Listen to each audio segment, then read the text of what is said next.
Gandang araw sa inyong lahat. Ang project natin today ay wheel bearing ng ating 2000 Ford Ranger Gen 1. So kaya natin sisilipin to nag-swimming to kasi kasama si Maring Karina Agad dito yung tubig. Kaya yan, lubog yung ating wheel bearing. Normal sa sasakyan na pag nalubog sa baha masisira talaga yung wheel bearing yan. Dahil yung langis niya, yung bearing niya may grasa yun, pinapasok ng tubig yun. At pagka hindi nyo pinalitan, mabilis masira yan kasi yung putik nung baha papasok sa bearing, hahalo sa grasa, magiging grinding compound yan. So inangat na natin, pero bago natin inangat niluwagan na natin yung mga lug nuts nyan. Tsaka pagka gagawa kayo ng mga gantong bagay, gumamit kayo ng jack stand. Itong jack stand is gawa lang natin yan, matagal na yan, matanda pa sa mga anak ko yan. So, hanap lang kayo magandang suporta sa chassis. Huwag kayo magsusuporta sa mga suspension components, yung mga moving components, kasi tatanggalin natin yung knuckle niyan Ayun. Paklasin na muna natin yung gulong para magawa na natin. Paraan pala para mag-check ng wheel bearing. Isaalugin nyo siya 12 o'clock tsaka 6 o'clock. Ay, nako. Wala na. Ewan ko kung makikita nyo, pero meron siyang alog. Sobrang konti. Pero ang bala ko kasi repack lang natin to. Pero hindi na. May alog na to. Pagka may alog na yung mga wheel bearing nyo, wala nang pag-asa yan, lalala lang yan. Ewan ko kung naririnig nyo yung tunog. Iingay kasi ng mga dumadaan Pahintuin ko muna yung mga dumadaan. Saglit lang.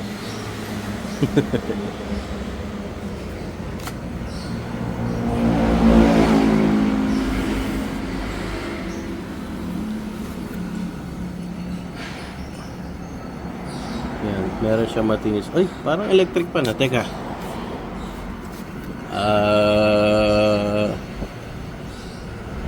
Yun.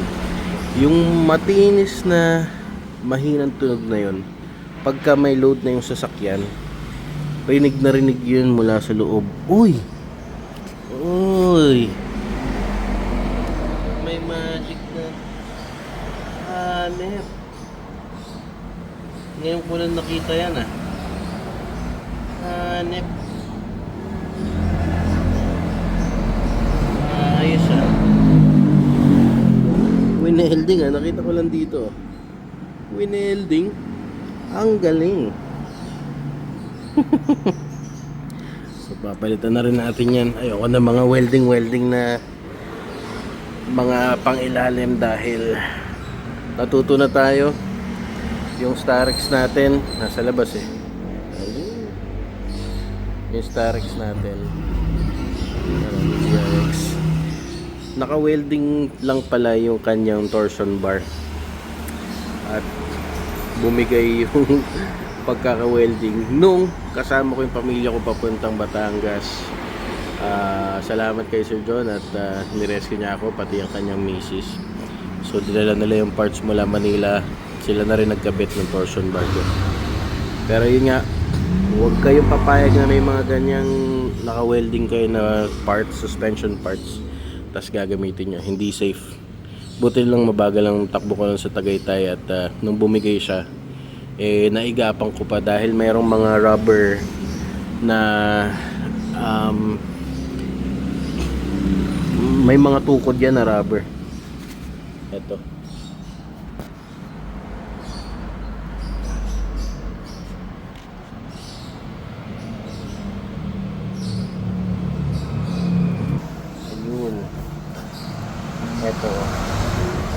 yung mga rubber na yan, tutukod yan para hindi sumagad yung suspension nyo at hindi umuntog yung gulong sa body.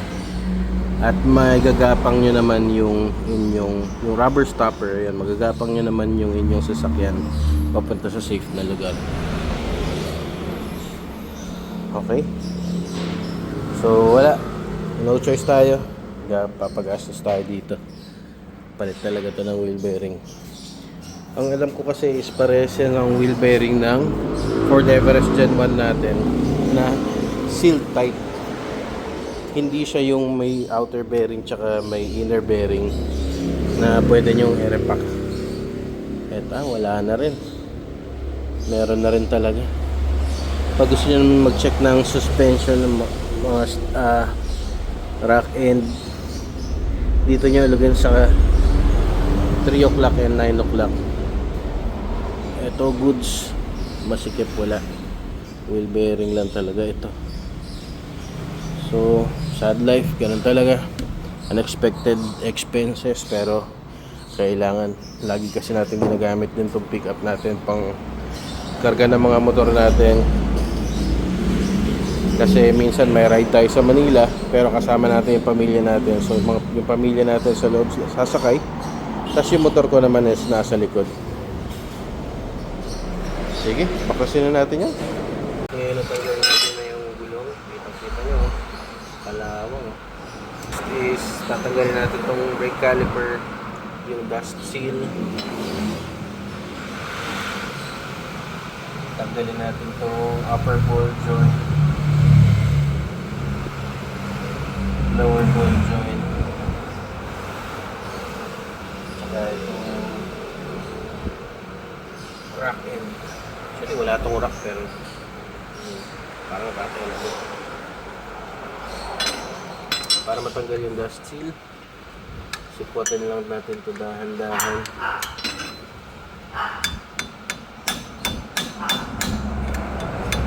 Huwag yung masyadong lalakasan kasi mabibingkong yan, at pagka binalik nyo na yan dito sa gulong or sa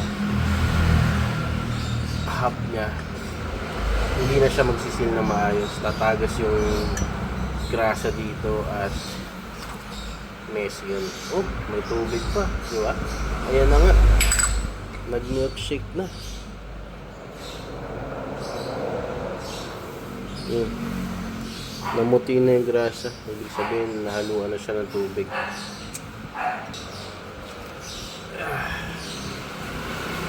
Punasan lang natin to para malaman natin kung nasan yung water pin.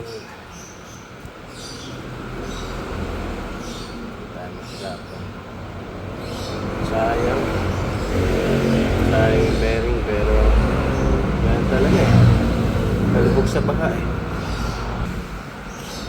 Ang size niya ay 23. So luluwagan.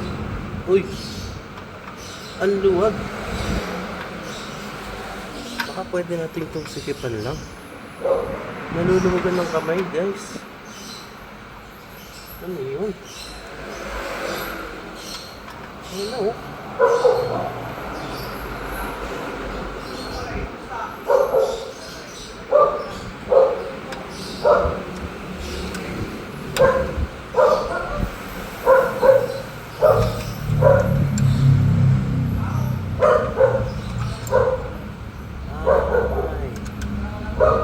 Hindi pala siya seal type bearing. Try nga nating sikipan. Kasi yung mga ganitong bearing, pwedeng sikipan lang to tapos mawala na yung wiggle niya. Swerte tayo kung gano'n. Pero pag gano'n, i-repack natin para maganda. Para mawala yung ugong niya. Ito-demonstrate ko guys pag maluwag ha. Ayan o. Nakita. Pag maluwag ang bearing, ganyan o. Yan, mahalog siya. Try natin sikipan. Swerte kung ganun, hindi tayo mapapagastos.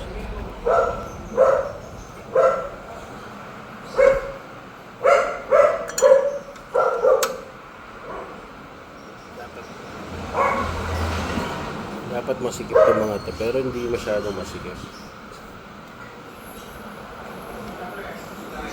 Pero kanina kasi kinamay ko lang eh. Lumuwag eh. Medyo weird yan. Ayan ah. Pag sobrang sigip niya guys, hindi siya iikot. Tama lang pala na gano'n.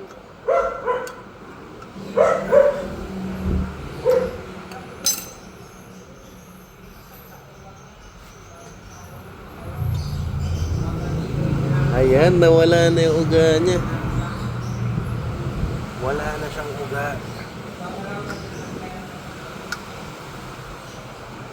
Sikipan pa natin konti.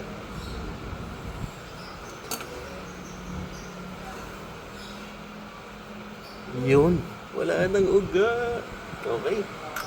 I-repack na natin to. Tanggalin lang natin tong brake caliper. Tanggalin yung disc. Tapos hindi na natin kailangan tanggalin yung mga ball joint. Dito lang tayo.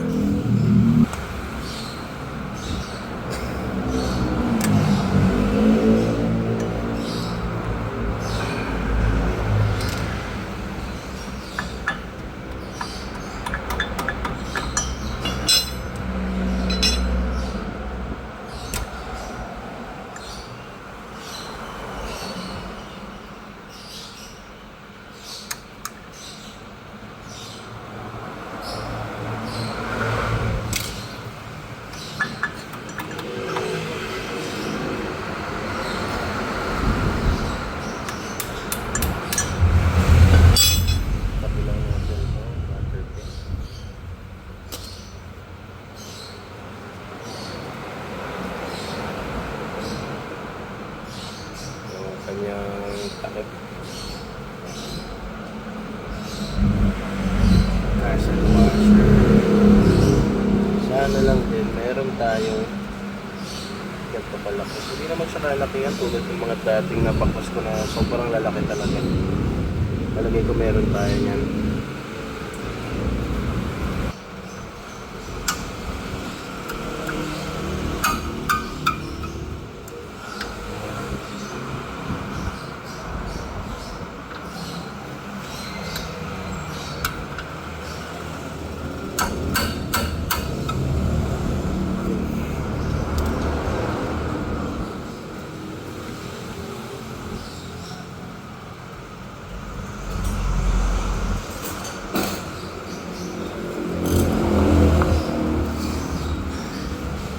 Pag gagamit kayo ng ratchet para sa mga matitigas na tornilyo mahirap tanggalin, gamitan nyo muna ng breaker bar para kumagal itong mga ratchet natin. Ito matanda pa to sa mga anak ko, regalo pa ni paring Will to sa akin kasi yung set na kasama nito pinantatanggal ko ng mga matitigas na tornilyo. Ayun, nasira agad. Pero yung ginawa ko mula nun is luluwagan ko muna ng konti na ito, saka ako gagamitan ng ratchet para lang madaling matanggal. Ayun, tumatagal yung tools natin. Ingatan natin.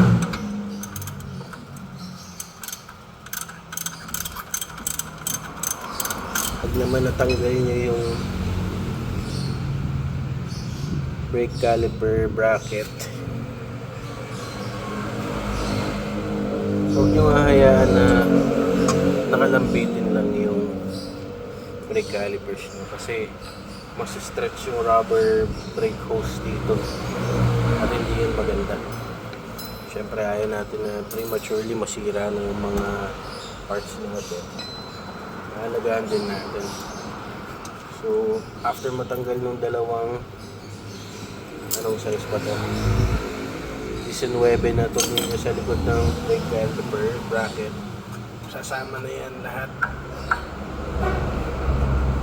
Yan. Okay. So isasabit niyo yan dito sa may suspension arm para hindi mapwersa yung ating brake hose, ating brake caliper. Tanggalin na natin ito.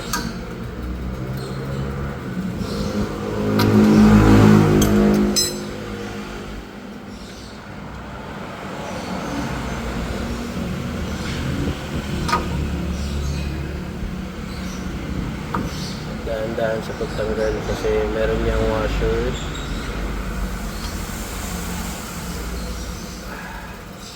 Yung washer na to, meron siyang guide. Ayan o. Parang hindi umikot yung washer. Tapos ito na yung ating outer wheel bearing. So mamaya lilinisin natin to para malaman natin yung kondisyon. Pero sa tingin ko goods na goods pa to. Sana. Para di tayo mastos. Tuluyan lang natin hugutin, dahan-dahan. And andito sa likod yung pangalawang bearing or yung inner bearing na tinatawag.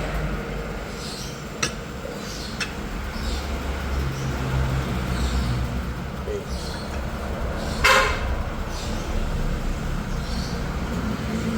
I-repack natin yan, hugasan natin. Baklasin lang din muna natin yung kabila. Yan naman, dilinisin na natin yung mga bearing. Gagamit tayo ng The Bar Pink Grapefruit at carb cleaner pang panlaw. Dahil ang pinaka-importanting malinis ngayon ay yung bearing. Yun ang unahin natin para talagang malinis.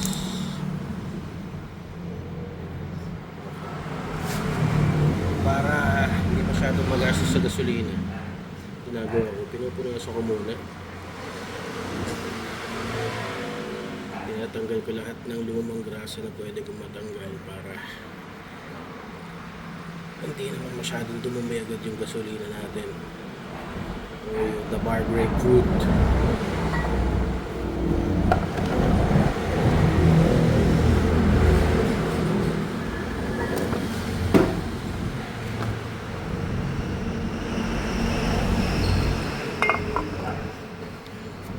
Papurshin nyo lang para matanggal yung lumang grasa. Kasi yung grasa na yun may halo na yung tubig, putik, dumi.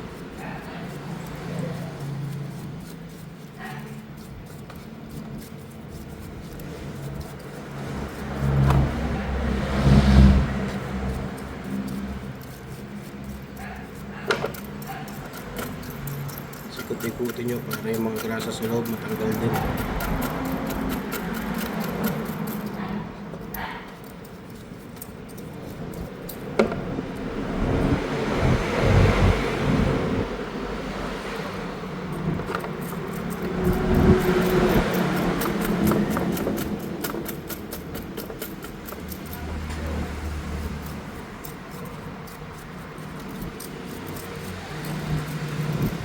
Kailangan to yung malinis na malinis.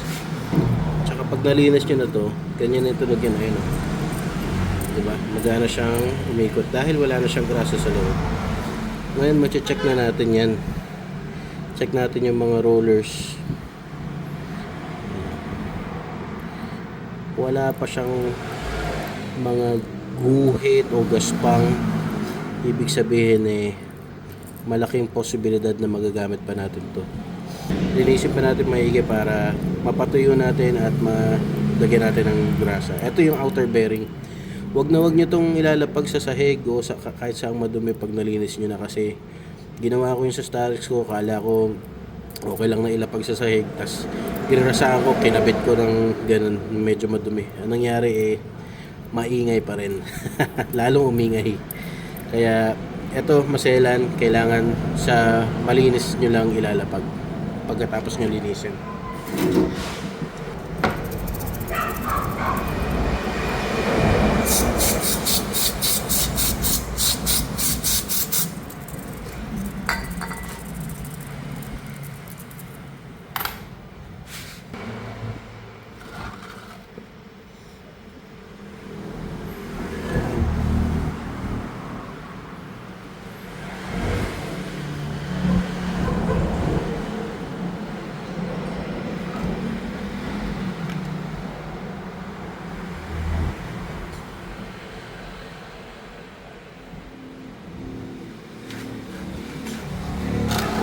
Tatanggalin nyo din yung lumang grasa dito sa loob. Kinakamay ko lang. Tanggalin nyo yan. Dahil yan nga yung kulay ng bagong grasa siguro blue to o green. Tapos nung nahaluan na ng dumi, ayan na, brown na, may putik na. Tatanggalin niya kasi maghahalo yan sa bagong grasa na ilalagay niya. Medyo madumi lang tong trabaho na to, pero malaki naman matitipid niya.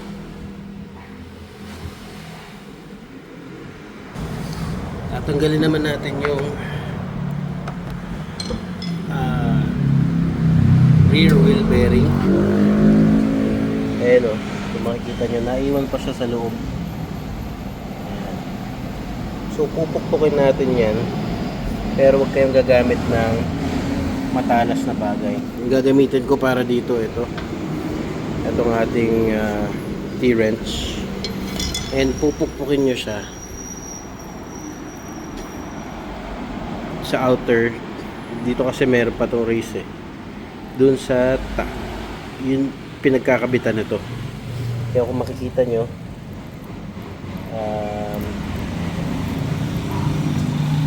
paano ba ito? Nakaganyan siya yan. Pupukpukin nyo dun sa labas nito, okay, para mahugot siya. Daan-daan lang, dahil hindi naman yan madilim na kapis.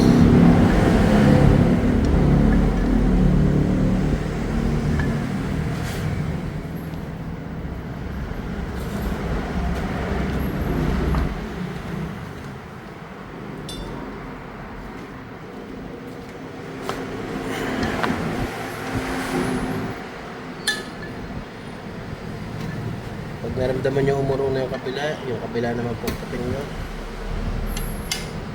Tandaan lang. Ayan, nalaglag na siya.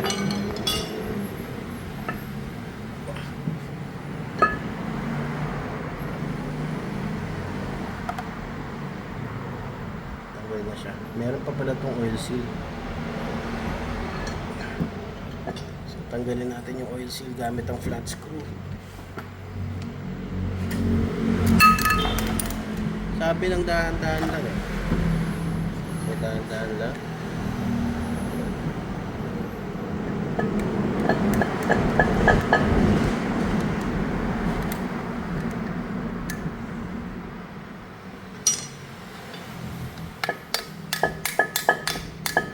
Hindi pwede pang sikwat to. Babasag.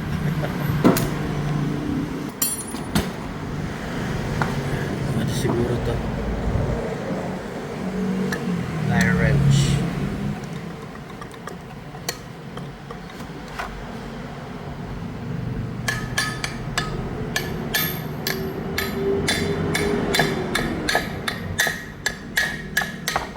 Umangat na, kabilang side naman. Okay, ganun lang. Ayan o. Sobrang dumi. Isipin nyo, parang grinding compound na yan pagka umikot sa bearing nyo. Kailangan tanggalin natin yan. Hugasan din natin ito mamaya para matanggal yung mga grasa niya, yung mga lumang grasa sa loob. Pero sabi nga tulad nga sabi ko kanina, bearing muna unahin natin dahil yun ang pinaka-importante dito sa project nito. Grabe, ang dumi. Punasan natin.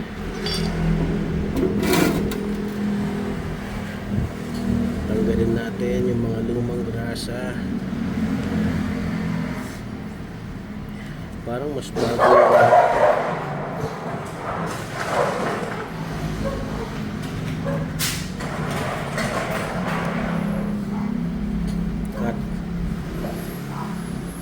parang mas bago yung outer bearing natin Ayun pala, may makikita kayong part number tsaka brand. So brand nitong outer bearing natin na luma is Koyo.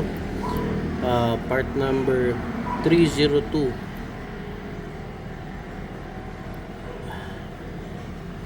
30205JR. Sa mga nagtataka kung ano yan, part number, hindi makita. Yan, okay.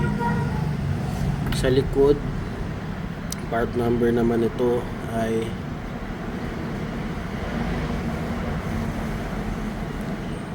LM5 Mama 48548-N. Yan. Okay, Koyo din ang brand na to. Pero parang mas bago yung outer bearing kaysa dito. Linisin natin. Oh.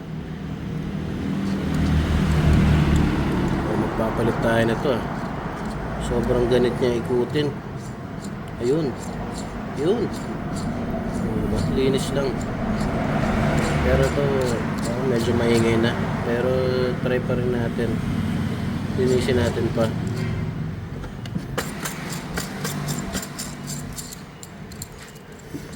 Parang hindi na maganda yung ikot nito. Kung ito papalitan natin. Tama nga hinala ko, hindi siya sabay pinalitan yung likod tsaka yung outer na bearing. So kung papalitan natin ito, punasan ko para makita nyo. Ayan o.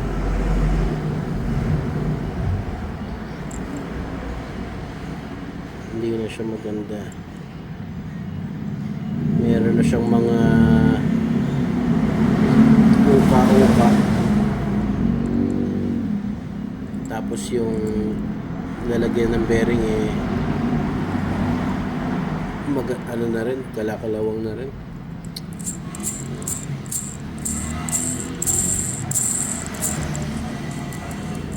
Maingay na to pagka nakakabit. Hindi tulad nung front bearing natin or yung outer bearing natin, you know, so, smooth pa siya, wala siyang ingay. Pagka ito, you know, so hindi tayo nakaligtas sa gastos. At least isa lang muna papalitan din natin. Gasan na natin itong nut.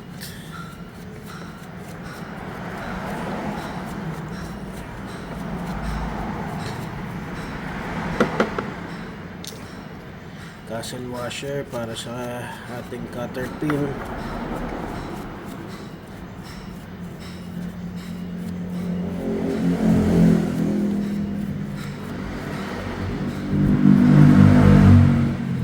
Castle lock washer. Ating cutter pin.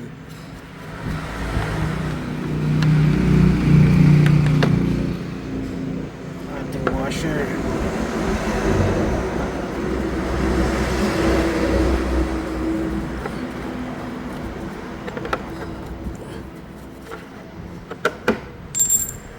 Ating oil seal.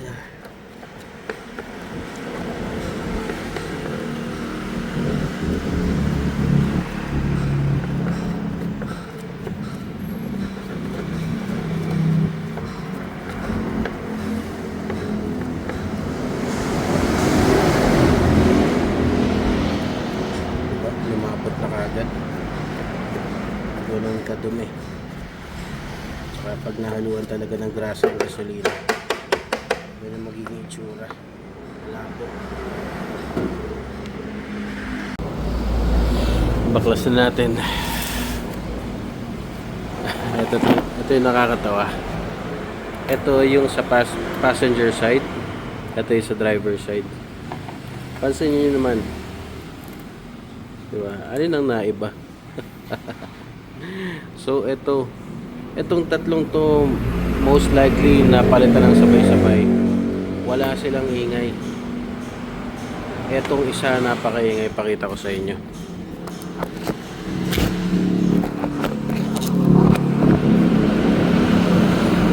Ito sa driver side na driver side inner bearing. Narinig ba kayo? Wala, di ba? You know, smooth ng ikot nyo. At wala rin ako nararamdaman na ganit. Sobrang smooth niya. Bago pa to. Koyo. Driver side outer.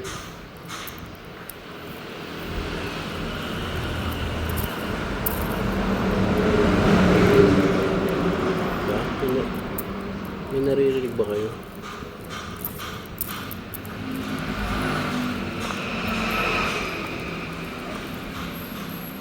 Okay pa to. Bago pa. Passenger side outer. Ang smooth. Ito lang talagang passenger side inner bearing.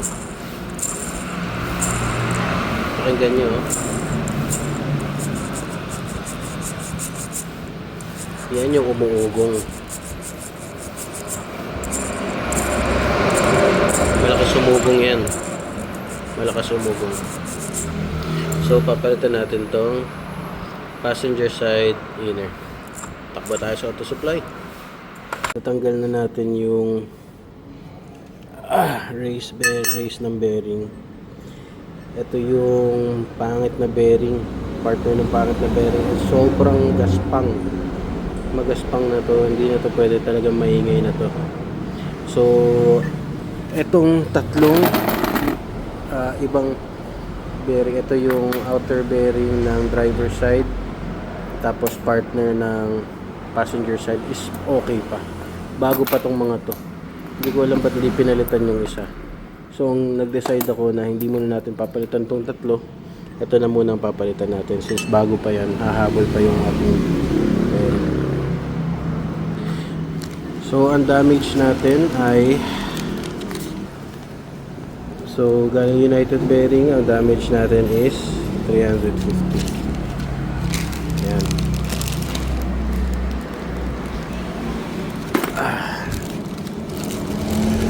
So, ilalagay na natin tong bagong bearing sa driver side. And ganito ang paglagay na ito.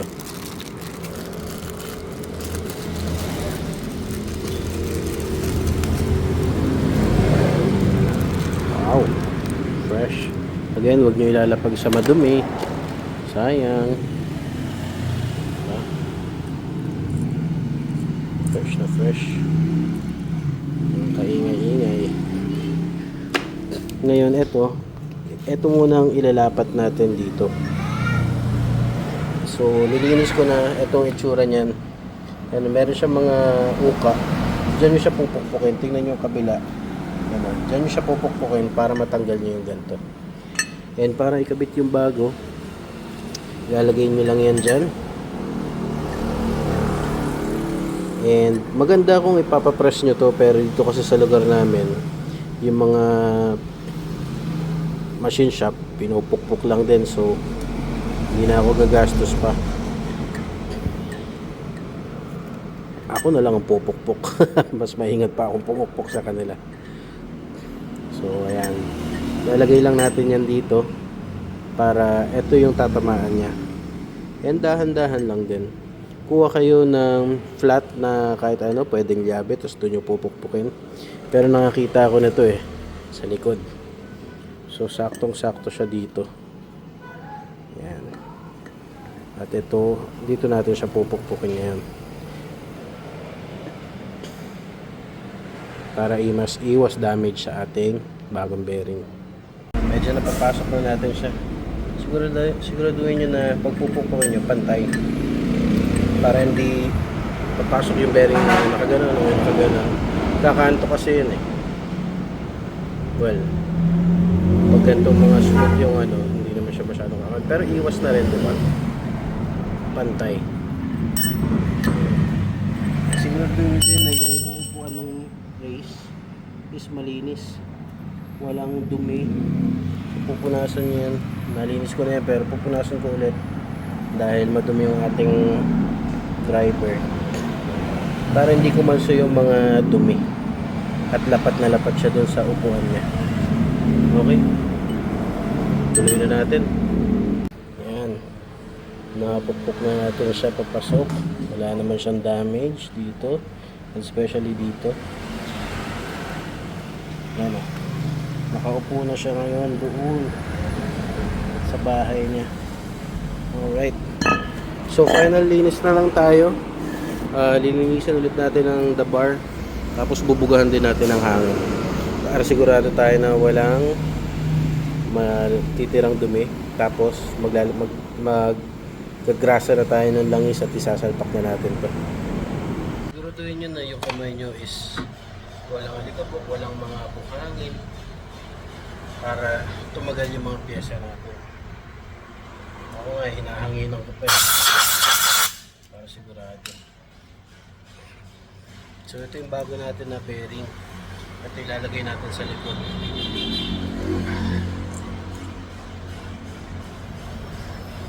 So ganito ako magrasa.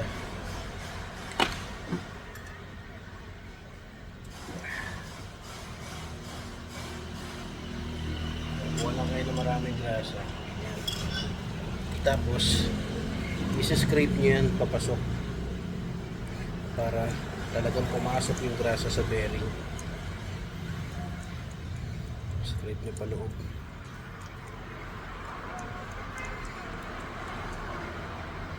Para sigurado nasa loob yung grasa. Yung iba kasi sa labas lang ginagrasahan. Tapos sa loob ng bearing tuyo. Kaya nasisira yung bearing agad. Hindi tumatagal. Tulak natin papasok yung grasa. Okay.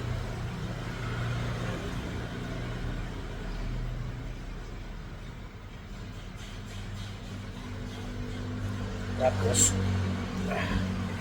yung loob ng hub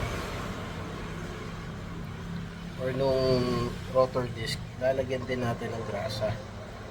Yung kanal nun, puluin nyo yun ng grasa kasi parang yun yung pinaka-reserva na grasa ng ating mga bearing.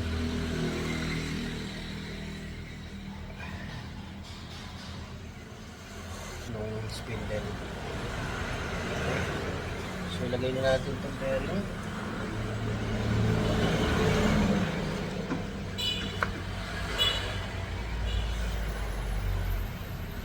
Natin siya ng grasa para pag umikot na yan hindi siya tulog. Okay.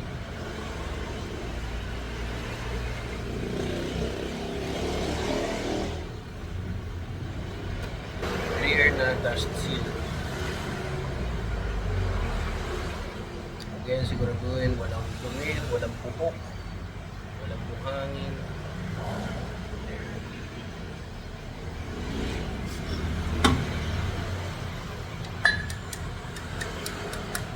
Pupukin lang natin paikot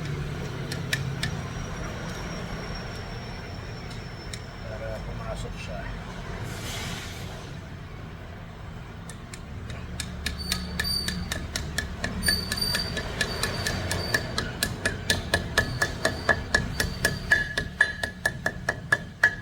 Pantay na siya sa bahay niya sa rotor disc, okay na yan.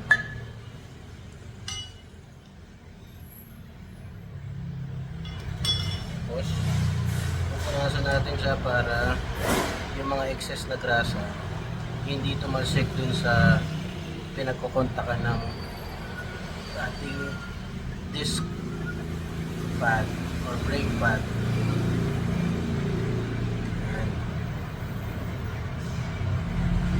Okay.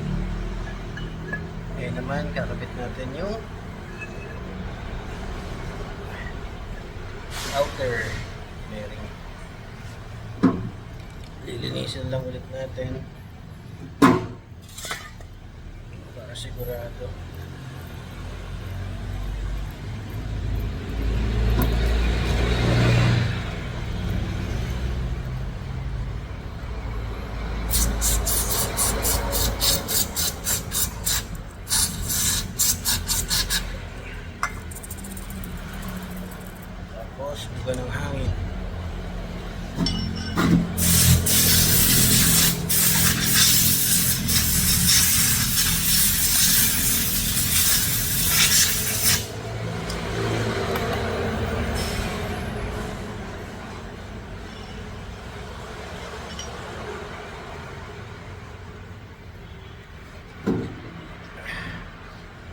tayo sigurado walang dumi or alikabok or buhangin.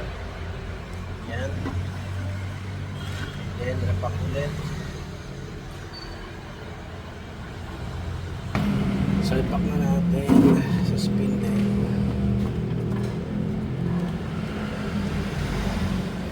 Siyempre, dapat malinis din yung sisiguraduhin nyo muna nakasentro. Tapos, sisikipan nyo muna siya. Dahil, mapipress yung bearing natin doon sa spindle.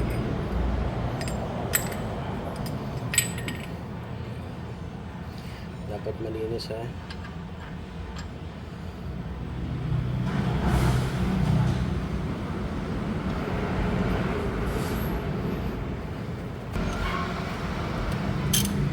Siguro doon nakasentro yung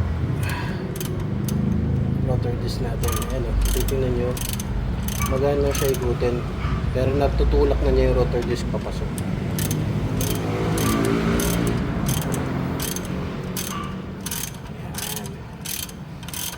Naramdaman ko pumasok na yung rotor disc natin sa likod sa spindle. Okay, yan. Huwag nyo siyang hihigpitan ng sobra. Kailangan nakagalaw siya. Uy! Wala nang ingay. Hindi na siya parang gilingan ng baboy. Dapat may konting ganit yung pagsigip nyo sa kanya para magki-clearance pa yung bearing natin.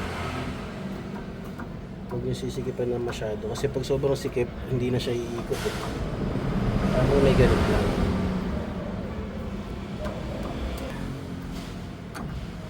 Yan.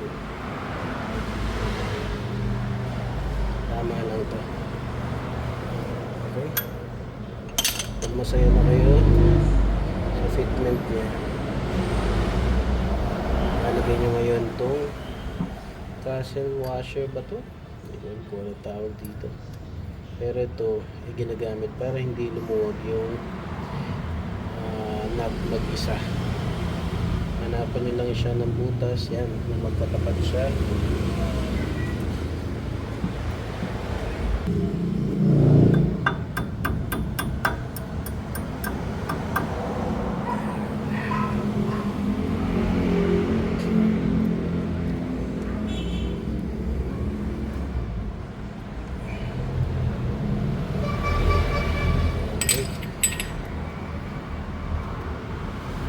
Lastly, ang ating dust seal or grease seal.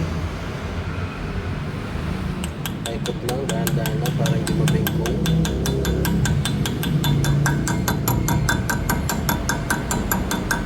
At ayun na. Tapos, pinaka-importante, huwag nyo kalimutan na linisin yung rotor disc nyo. Ang advice ko is gasolina or alcohol ang panglinis dito kasi maggrasa yung ginawa natin. Tapos hawak tayo ng hawak dito sa ating rotor disc. Medyo kalamang-kalamang na rin po.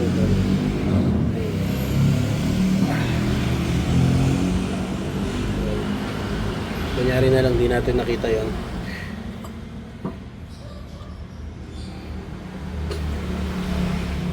The bar pink grapefruit. Napaka-importanting step. Ito. Linisin ang rotor disc. Pwede nyo na rin lihain yung brake pads nyo para ma-prevent yung mga linya-linya, yung mga grooves dito. Ayan. Lihain nyo. Tanggalin nyo lang yung brake pads tapos mag-backing kayo ng liha sa salamin kasi yun ang isa sa mga pinaka flat na bagay. Pero dahil itong rotor disc natin okay pa, wala siyang mga grooves, wala siyang mga sugat, hindi na muna natin gagawin. So hindi lang tingnan nyo gaano kadumi, pwede yung grasa. So ulitin natin yan sa malinis na part ng basahan natin. para hindi tayo magka-problema sa preno.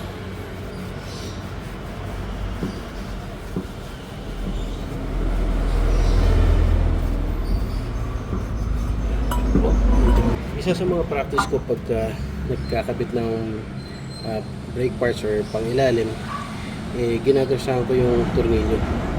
Dahil napakahirap nitong baklasin minsan. Dahil nga kinakalawang na siya. So ginagrasahan ko siya para smooth yung pag kabit natin sa kanya pagbalik natin, and hindi tayo mahirapan magtanggal in the future kung kailangan natin siyang tanggalin. Tanggalin natin itong alambre. Yan. Pag nakatanggal nga pala yung brake calipers nyo, huwag nyo maapakan yung brake pedal kasi magsasarado to and may hirapan kayo na ibalik siya ulit.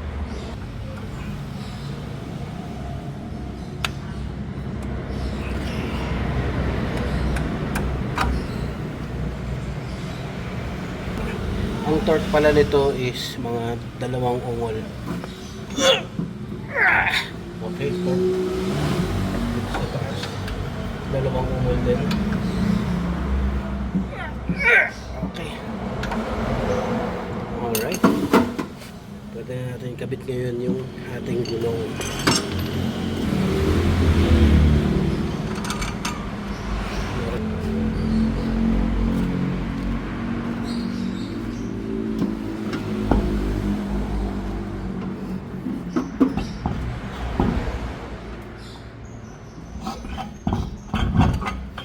Natutunan ko lang din kay Idol Easy Works Garage na pag magpapalit kayo ng mugs na hindi naman sakto dun sa upuan ng mugs or yung tinatawag niya na half-centric, magsisikip muna kayo ng gulong nang nakaangat pa siya, nang hindi nyo pa pinababa yung jack. Tsaka itong mga lug nuts na to, diretso siya. Ibang lug nuts pag ganun, kaya sumisentro siya ng mag-isa. Ito yung dulo niya pala, yun, pag ganun. So sa sentro naman to, pero huwag nyo munang ibababa yung jack. Higpitan nyo muna dito sa taas kung gaano kahigpit nyo kaya. Tapos pag ibababa nyo yung jack, saktong nakasayad lang yung goma sa sahig. Yung tama lang para hindi siya umikot pagka hinigpitan nyo siya. Kasi pagka may load na siya, possible na umangat yung mugs nyo. Gumagalaw-galaw pa yan pag maluwag. So higpitan nyo muna pag hindi half-centric yung inyong mugs. Pag nag-higpit ng lug nuts, laging cross dito, dito, dito, dito, dito, dito, para lapat na lapat. Tsaka update tayo after mag-test drive. Andito na tayo sa ating test drive. Tingnan natin kung maugong at manginig pa siya sa manibela. Ayos, smooth na siya. Suwabing suwabe ang gulong. Malalaman natin yan pag na-neutral. Oo, di ba? Wala na tayo naririnig na ugong. Smooth na siya. Tsaka ramdam nyo sa takbo na smooth na siya. Hindi siya dati na katulad dati na magaspang yung takbo. Tapos yung tunog maririnig nyo parang may nagigiling ng baboy. Success ang ating wheel bearing change. So naswertehan tayo na isa lang ang pinalitan natin, or isa lang ang kailangan palitan do sa 4 na wheel bearing. So ang damage lang natin is 350. Grasa meron naman na tayong nakastock, kaya hindi na tayo kailangan bumili pa ng grasa. Alright, success. Happy DIY. Magandang araw sa lahat.